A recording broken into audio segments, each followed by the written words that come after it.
Okay, so check yourself before you wreck yourself. Don't just think that because you wrote a sentence, you did it right.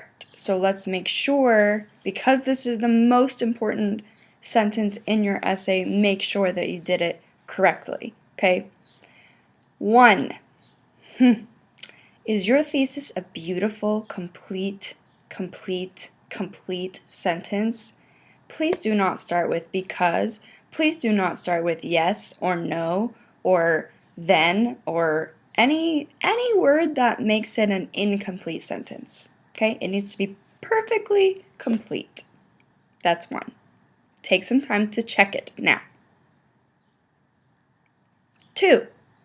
Is your thesis a statement that makes you sound like you know what you're talking about?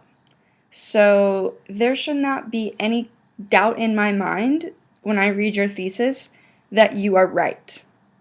I want you to know that you are right and present your information as if you know you're right. Even if maybe you're wrong. That's okay. I want you to still have the confidence. So the tone of your voice in your writing needs to sound like you know what you're talking about. Check it. If it doesn't sound like you know what you're talking about, you know you need to go back and fix it. Check it.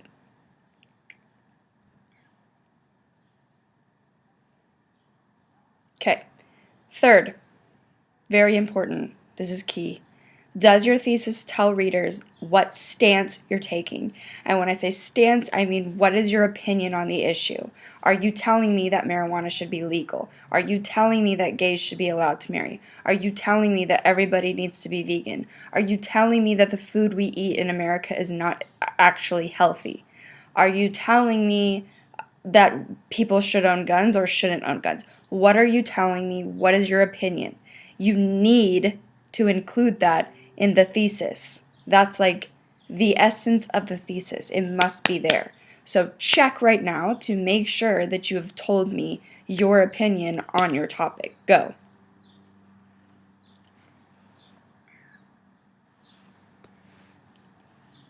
Lastly, does your thesis provide at least 3 reasons why you think what you think? Do you have 3 pieces of evidence that are very broad, that are not super specific, that tell me why you think what you think? These reasons need to tell me, oh, she's going to talk about these later on in her paper, so I'm going to be looking for those as I read to make sure that they're legitimate pieces of evidence, okay? You need to have at least 3, no more than 5. 5 is like maybe too much. 3 to 4 is the max that you should do. Even with a 5 to 7 page paper, even with a 40-page paper, you need to be concise about what you're saying, but be getting to the point. You've got to have at least 3. Make sure that your essay, your thesis, says 3 things that make you think what you think. Check your paper. If after hearing me speak and say this out loud and after reading what's on the Prezi, if you still are having trouble and you're getting some no's on the checklist or you have some I don't knows on the checklist, then you need to see me at the help desk.